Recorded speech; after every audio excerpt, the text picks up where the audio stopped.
She's landed her clients' stories on TV, podcasts, and magazines like Entrepreneur and Forbes using what she calls purpose-driven PR. She's Anna Tran, co-founder of the agency Level Up with Anna PR. And Anna's my guest on episode 126 of Tales from the Beat, where we look at news and PR from both sides of the scrimmage line. Hi, everyone. I'm Ed Garsten. Hi, Anna. How are you today?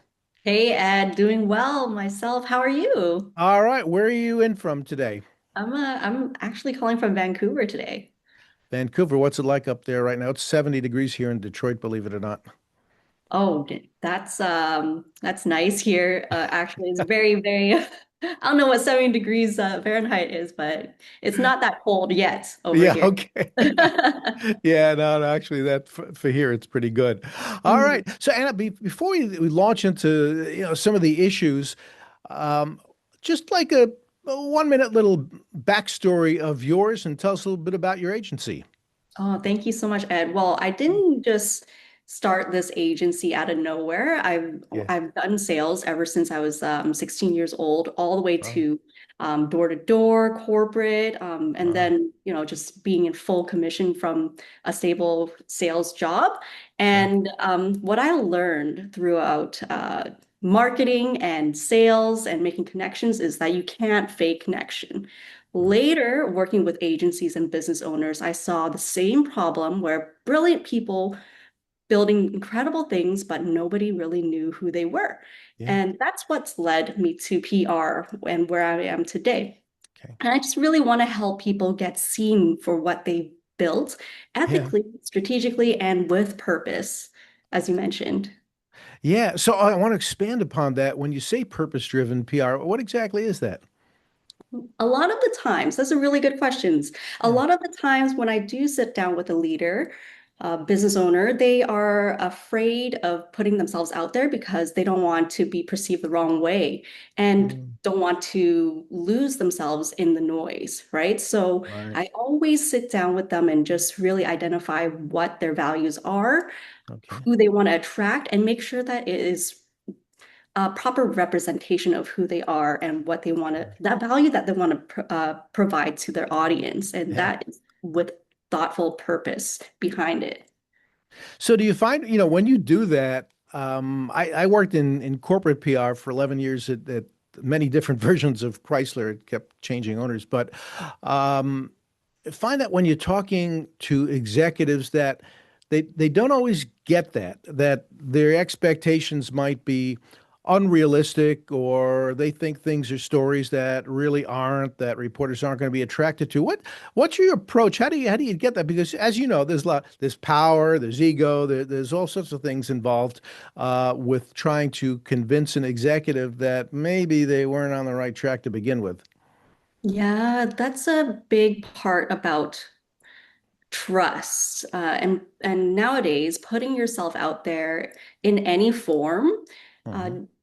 time is the ultimate equalizer. I mean, if you're not operating ethically or putting out the right, being transparent with how you're presenting yourself, people Yeah, will sooner or later see through that, right? So sure. even with reporters or journalists, whoever you're approaching, you want to put yourself in their shoes and even the audience shoes, and then from there, make sure that you are aligned or the what you're putting the information that you're putting out there is Yeah. aligned with what they are looking for. Because even if have you ever been to even just clicking on a website or a person's Yeah. profile and you just don't really know how you ended up there and it's Right. not Yeah. clear, right? So Yeah. these things that are I would say placements are strategically put, or stories, they need to be strategic in a way where it's guiding the viewer and confirming, hey, you can trust me. This is where you are. This is what I Sure. provide, and that you're in the right place. Right. So, Yeah. yeah, making sure those steps are in line.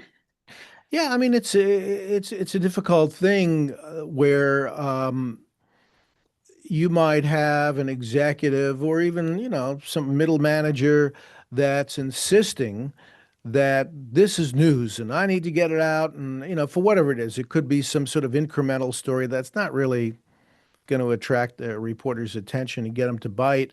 Um, I mean, what sort of and what sort of your process for getting through that, for working through things with people that think these are stories and may not be, and then on the other hand, when they have a really great story, where do you take it from there?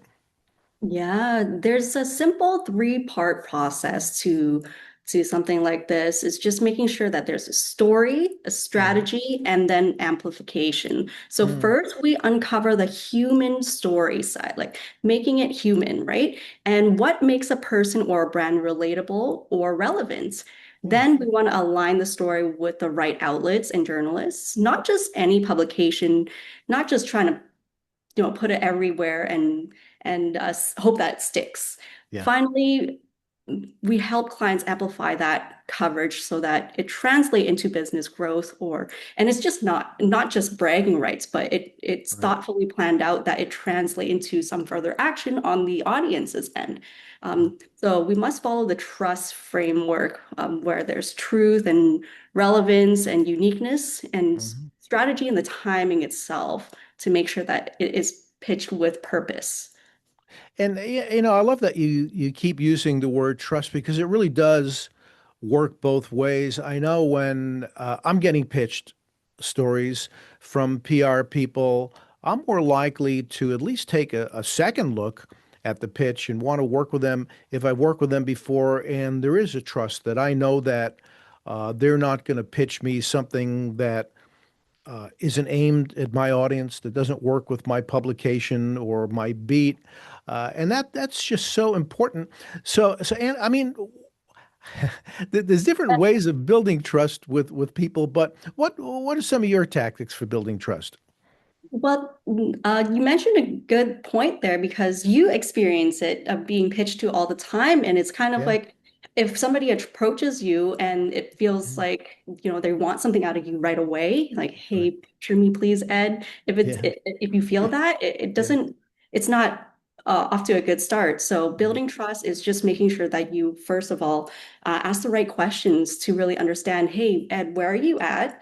As a journalist, like what type of stories are you looking for? And even if I'm a good fit, if it's a yes or a no, like Yeah. at least I got to know you, get to know the person first Yes. before trying to gain something out of it.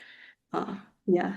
Yeah, I mean, it makes perfect sense. It seems so simple, but yet, it drives me crazy. I get so many pitches for stories that are way off my beat. I cover mobility and autos for Forbes.com, and I'll get stuff for fashion and cosmetics and God knows what. I mean, anything that's not on my beat, and you wonder, if these people haven't even taken the time to double check who they're pitching, then maybe they're not going to be very good to work with. They're not going to be very thorough in their preparation or give you the elements that you need. What then would you say, Anne, are some of your real great success stories?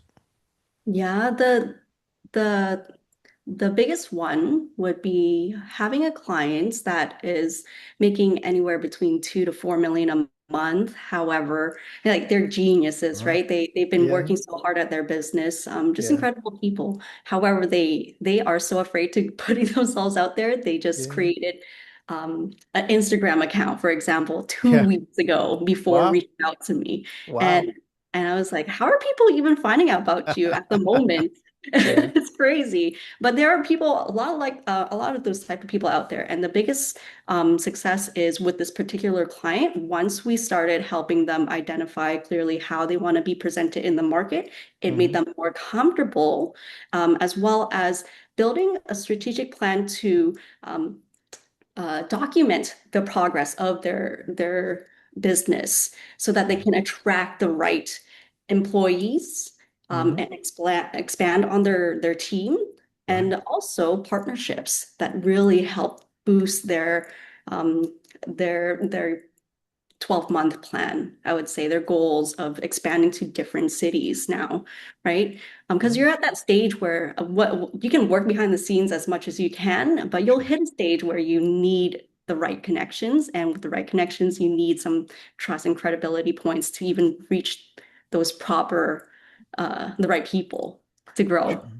Yeah, I mean that takes a lot of work. I mean, just building your connections, building a network, and a network of people that again trust you on both sides of the equation, the client and the media, because the media's got to trust you to say, well, I know Anna's not going to send me a dog of a story. This is going to be solid.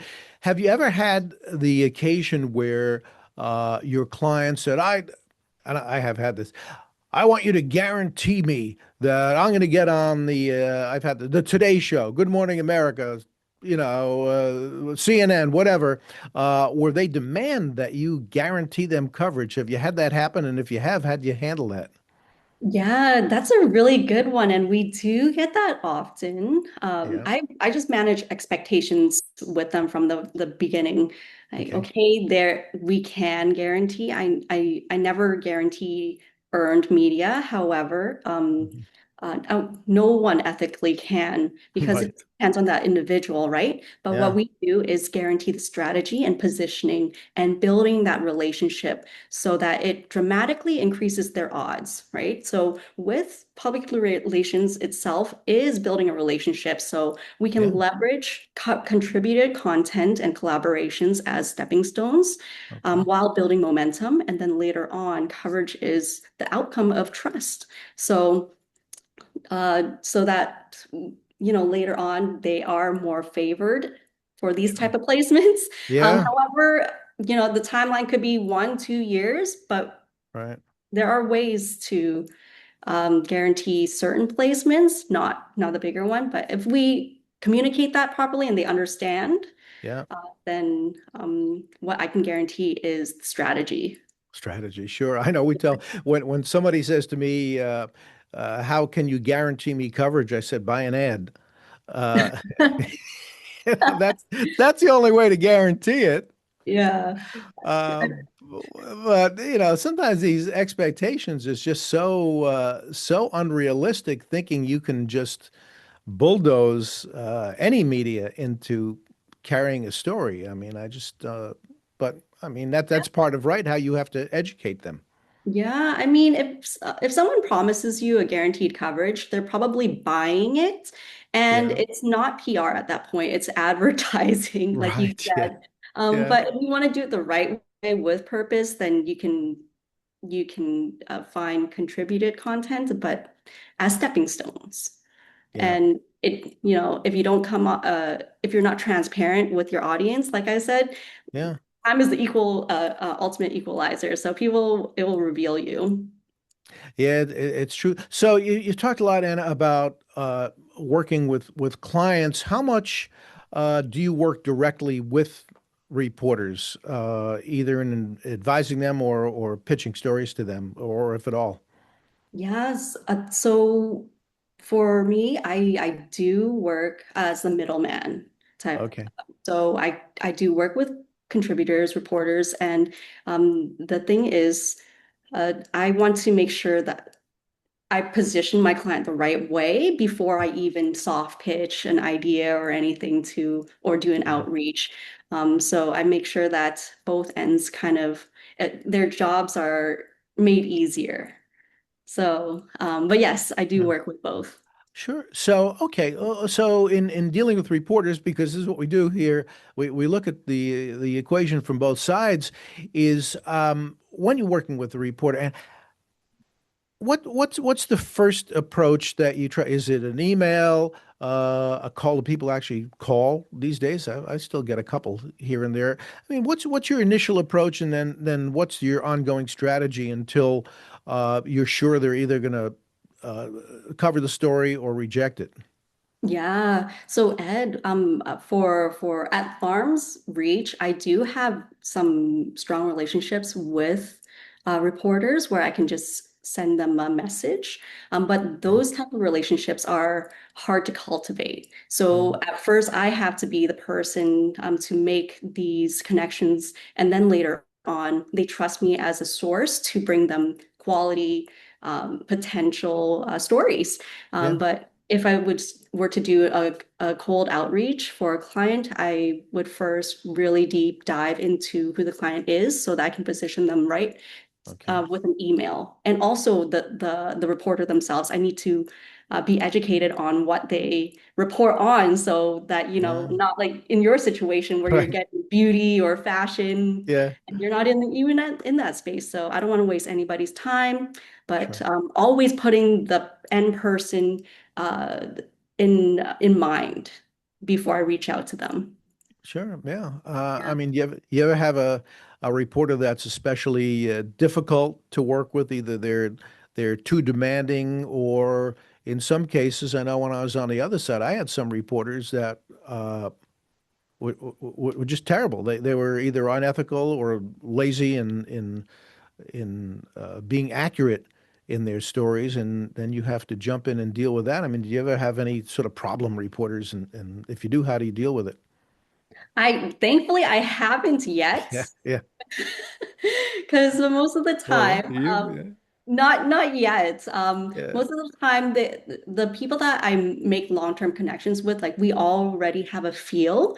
I don't yeah, usually lead into or continue a relationship if the first few initial connections are not, like not there, if you yeah, know what I mean. So, yeah, but sure, thankfully, I mean, if I do end up in that situation, then I'd be yeah, upfront about it and right, not waste anybody's time because at the end of the day, I want to add value and I don't want to hinder anybody else's development yeah, as well. So, right. Well, you're very lucky then. I remember when I was at Chrysler, this reporter said he had an exclusive. He was a TV reporter, local TV reporter, had an exclusive, and I'm watching his live shot at noon, and everything he said was wrong.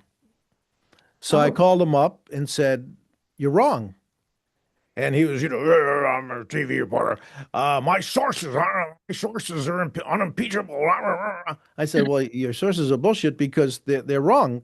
If you call me and verify it before you go on the air, I'd be happy to give you accurate information. But he wouldn't back down. He just kept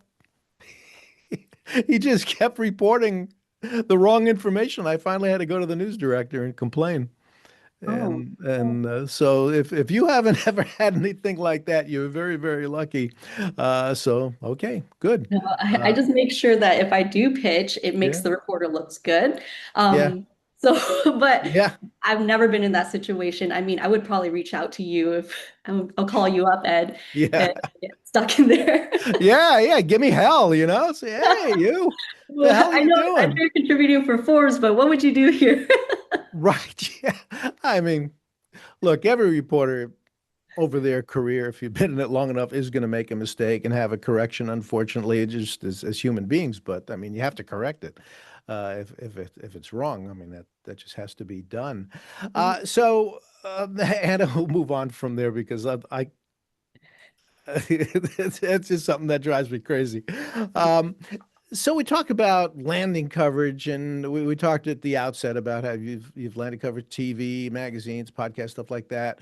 Um, when you're considering where would be a good spot for a client story, how much now are you taking into consideration sort of a what we call an integrated media approach, and the fact that people are consuming news in different ways today, where for the most part people aren't right. They're not opening a physical newspaper or magazine. A lot of times they're just finding it, whether it's through AI, through Google. And I know that's sort of a big, wide-ranging question, but how much of these different tactics do you need to take into consideration when deciding where the story belongs? Yeah, so it's interesting nowadays because you're right. Nobody just opens up a newspaper. First thing we go to is online and it's in the palm Yeah, of our hands. right. So before we even pitch or find what the right placement is, I do a deep dive on my client's presence, which encompasses all their online profiles, such as LinkedIn, Right. sometimes YouTube, Instagram. These are places where their audience would be, right? Yeah. And if they are going to be featured in a certain platform, how are they going to be able to leverage it on these other outlets? So we take a look at everything and make sure it's consistent and have a sort of game plan on where they can later on showcase what they've gotten featured on. I've seen my clients use it in ads as well, Yeah. just saying, "Hey, I've been featured in here," and Mm. that kind of it generates interest in those who are potentially buyers. So. Yeah, Oh, so that we yeah. look at all that, and then from there, kind of, okay, how should we get you into certain placements that would attract these type of viewers when you leverage it on these other platforms. So if Yeah. that answers your Sure. question. I mean, do you look at things like Google Trends or stuff like that to see and focus at all when you're advising the client about certain keywords that need to be prominent in a story and that they need to, like if they're being interviewed, to make Mhm. sure they get these words in because this is what people are searching for. Yeah, yeah, we can do that. However, sometimes we can do all the type of um, uh, Google Trends as we can, like search as we can. But when we Yeah. put it out there, for some reason, sometimes it works, sometimes it doesn't work. Yeah. So it just depends on what they have that's working, and we make sure to align it with their audience. So what I do is I go even further and have Yeah. a worksheet on their ideal avatar. And Yeah. then from there, make sure that everything, the messages align. Because usually when you're not converting, Yeah. it's because there's a disconnect somewhere. So are you speaking in the same language as your audience right now? Are Yeah. you Sure. providing enough information for them to trust you and continue to read more? Hmm. Um, so all these come into play, not just, what's Right. trending. Yeah. I mean, it's so different. I don't mind aging myself, but I mean, I wrote my first news story in 1969, and things are so different as far as the way you construct a headline, the way you construct a lead, the way stories are being pitched in for what media. And now it's just a whole different game because none of it is tangible and none of it is predictable. And you just sort of hope that people putting out that big net out there on the web is catching your story. And I just find it, especially for, someone's been around a while, especially challenging because the old ways, I mean, nothing stays the same, but it's a case of an old dog having to learn a lot of new tricks. And I'm always curious to hear from people like you what some of those tricks are and what you need to do to help ensure that your client is found by readers and viewers. Um, so I know I just gave a little speech, didn't I? Sorry. No, I enjoy it, Ed. Thank you. Sorry, it's just I'm that. always learning too, so I love it. Well, that's the thing. You are always learning, and um, what gets people to engage with content, I think, is just it's a science in its own. And I don't know if anyone has truly cracked the code. I mean, you do find people who are more successful at landing content and getting attention for their clients. And from a reporter standpoint, for getting attention to their stories, there's definitely a skill to it. But sometimes, you just have to be pretty damn lucky that people are going to latch onto it. So we'll come full circle, Anna, because we're almost out of time. But when you think about it, all these things all together, um, I want to go back just full circle to the purpose-driven PR. And if somebody said to you, Anna, what is the purpose? What is it? The purpose is, at the end of the day, the future of PR isn't about shouting louder. It's about speaking with purpose that the best stories connect truth with timing, and that's Mm, what keeps the industry human. You can yeah. leverage AI nowadays to come with the optimized headline, but you can't replace human instinct. Mm, human. I love hearing human. You don't hear human anymore. Yeah, You hear that's about other. scary. You hear about artificial intelligence, you don't hear enough about actual intelligence, which is would be very, very refreshing. Well, Anna Tran, it's been delightful speaking with you. I really appreciate you coming on the podcast. We'll be following your career. I look at your website and what you're doing. You're doing some amazing things, and I invite all our listeners and viewers to check out what you're doing. And it's called Level Up with Anna PR. What's the website, Anna? Levelupwithanna.com. Well, that's simple enough. Even I could learn Anna that. with two N's. All right, Anna, thanks so much. And thank you all for listening and watching this episode of Tales from the Beat. I'm Ed Garsten, and I'll be back soon with more tales. Take care.